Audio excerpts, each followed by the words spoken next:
Ever been at the dog park, like, just hanging out, watching the dogs go absolutely nuts? Yeah, totally. It's like a furry tornado over there, Oof, all yeah. that wrestling and nipping and playing, and then everything just stops. Right, it's like someone hit the pause button, And then, bam, they're right back at it. and you're like, "Wait, what just happened there?" Seriously, what's going on in those little doggy brain breaks? What are those pauses all about? Well, some people might think they're just catching their breath. Yeah, makes sense. They're going pretty hard.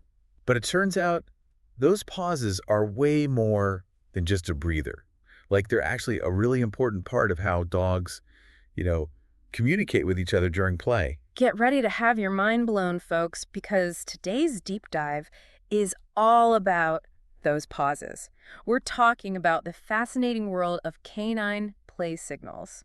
I was reading about this, and honestly, I had no idea. Yeah, it's pretty amazing stuff. So basically, what I read was that those pauses are like a way for dogs to check in with each other while they're playing. It's like a built-in consent system for all that roughhousing. Like, are we good here? Are we still having fun? Exactly. It's like they're saying, hey, still cool with this whole wrestling match. So it's not just about being tired.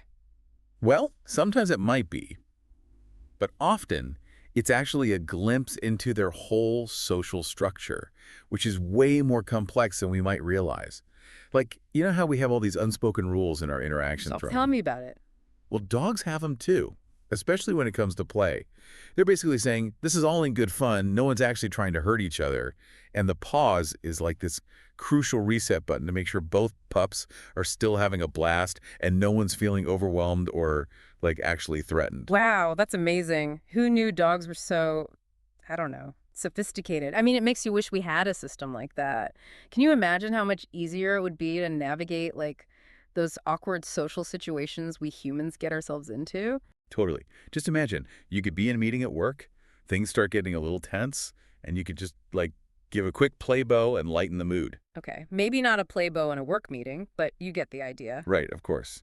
But that brings us to another fascinating point. It's not just the pauses. Dogs have this whole repertoire of signals they use when they're playing.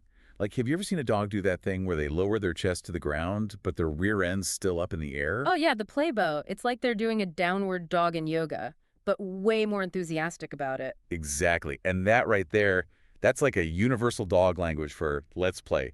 And don't even get me started on those exaggerated, almost goofy movements they Oh, do. yeah. Like they're trying out for doggy clown school. Aha, exactly. And those are crucial too. It's like they're saying, hey, this is all in good fun, no need to take it seriously. So basically, it's like they're putting on a performance for each other, right? They're broadcasting their intentions loud and clear. And the amazing thing is, we get to watch this whole intricate communication unfold right before our eyes. And this is where it gets really, really important for us humans, right? Yeah.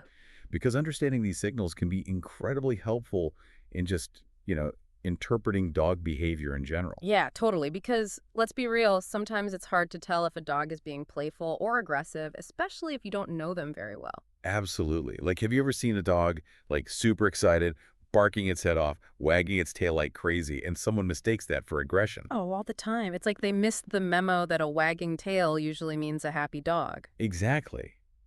But by learning to recognize these more subtle cues, like, is the dog's body language loose and wiggly or stiff and tense, we can actually start to avoid those misunderstandings that might lead to, someone getting scared or even, like, worst case scenario, a bite happening that could have been avoided. So it's not just about being a good dog owner, it's about being a good dog interpreter. Like we need to learn to speak their language a little better. Exactly. And the cool thing is, once you start paying attention to this stuff, you'll start to see it everywhere. You'll be amazed at how much dogs are actually communicating with each other. So next time we're at the dog park, it's not just about watching them play, it's like turning into a whole other level of communication happening right in front of us. Exactly. And it makes you think, right, what other subtle cues are we missing out on in the animal world? Like, it's this whole other language we could be tapping into. It's a good reminder that we share this planet with all these amazing creatures who have these really complex ways of talking to each other. We just need to learn how to listen. Couldn't have said it better myself.